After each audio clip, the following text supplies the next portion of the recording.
American Cup starts tomorrow. Excited about that. Anything else happening in the chess world? So okay, I don't think a lot of Hans things. played his match. Yes. Champion Showdown happened. We don't even talk about that, but I did win. Congratulations. Beautiful. Yes. And Nice reminder. what I like else? the format. The How do you freestyle like the thing is format? happening. I thought the format was kind of pointless, to be honest. You didn't like it. No, Okay, forget about the money. Let's assume. no, the money's great. Like, of course, if from a personal interest point of view, it's great. Yes. If you tell me like I'll play 3 days and make 50 grand, and even if I do badly, I still make like 35 grand. Sure. I mean, yeah, sure, let's do it all year. Okay, but But from a point of view of interest, I don't really see what interest it brings. So I would recommend that they change it next time. how do you feel about this format for a serious tournament? Let's say the US Championship. I'm not talking about the money. I'm talking about the 3-time formats, maybe semi-classical, this 60-minute, That actually wouldn't be Suppose terrible if classical. you have a big tournament and you have matches every and single then day. you have it like you have a title at the end, and it's not just for money, Yes. and the pairings are not just for money. It's a round robin. Everyone plays everyone. Yes, US Then- Championship Then it's with this format. then it's reasonable. Yeah.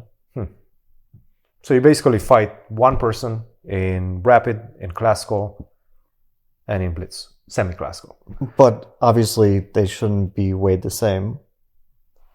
How do you feel about the weight? So the scoring system could be pretty weird. I think maybe you could have it that it's like it's worth 1.5 points. So like the classical game is worth 0.75, 0.5, and 0.25 for the blitz. And then each round is worth 1.5 points, which makes it kind of even. So the max you can win is 1.5 points. But sometimes you might get 1 point, sometimes you might get a quarter of a point. I mean, you might even get 0 points. And then you tally it up at the end. Could be a system. I don't know. I really Experimental system. I really felt they're onto something with the rapid blitz and semi-classical. Definitely you start with the classical though. You think so? Yeah. Why?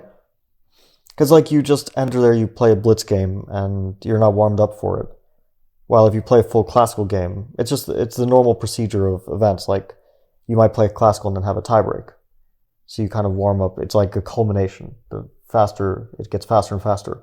It's not like you have this kind of climax at the very start, and then suddenly you're playing.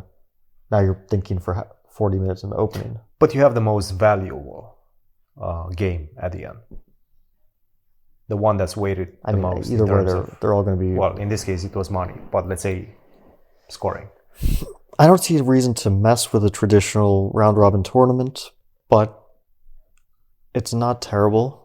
I just think that you need to be playing for something. Everyone needs to play everyone. It shouldn't be money based because the outside people don't care so much about the money. Sure. Like, and it was also a little bit too, like everyone made similar amounts. I mean, there was like last place. It wasn't like you had a bad tournament, right? You still got like 35 grand or whatever. I think so. Yeah. Which doesn't make a whole lot of sense. I mean, generally speaking, top heavy prizes make more sense because then you're incentivizing more to play for first,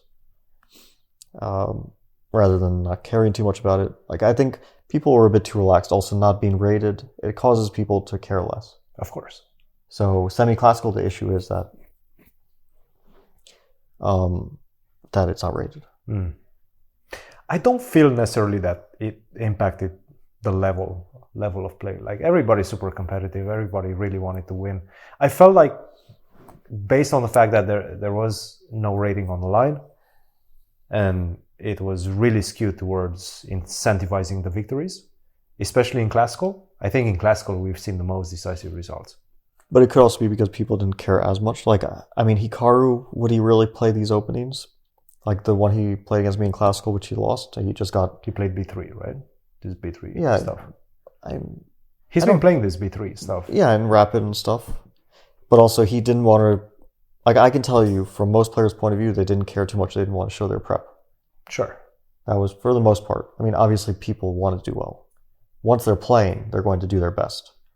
But in terms of openings and your preparation before the tournament and general level of, let's say, tension, then probably, there was less at stake.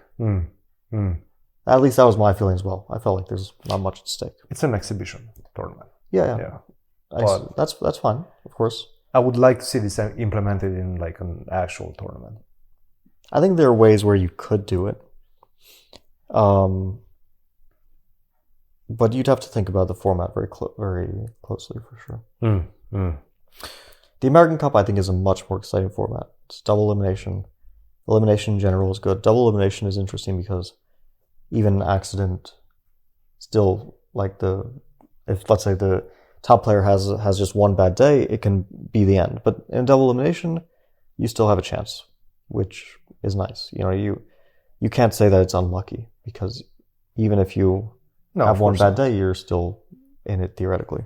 And it really pays if you win everything in the championship bracket. Not only that you get extra money, which I think is the case in this one, but you also get the extra life, which really helps. Yeah, that's a huge advantage. I think whoever had the extra life has won every time. Like when I had the extra life in the first year, Cup, yes. Yeah. I beat Levon. The second year, I think Hikaru beat Wesley with the extra life. Although it was close. He did use it up. It was close. So he didn't. He did lose the first match, won the second, but he had that extra chance. And then last year, Levon beat Wesley. So Wesley has been in the finals twice. Levon has been in the finals twice. Levon has won once, Hikaru once, and I've won once. But already 3 years ago. Yes, the 4th edition. That's exciting. I think it'll be a good tournament. One of the more interesting ones for sure. In their like the early calendar. Also, the freestyle event is culminating tomorrow. The qualifier for Paris, it's one spot. It's now Vidit against Tabatabey. Yeah, Vidit versus Amin, and Rapport versus Rauf Mamedov. And only the finalist. Last time, the two finalists made it because Vichy dropped out. Who's your guy? Who do you think is going to make it join in Paris?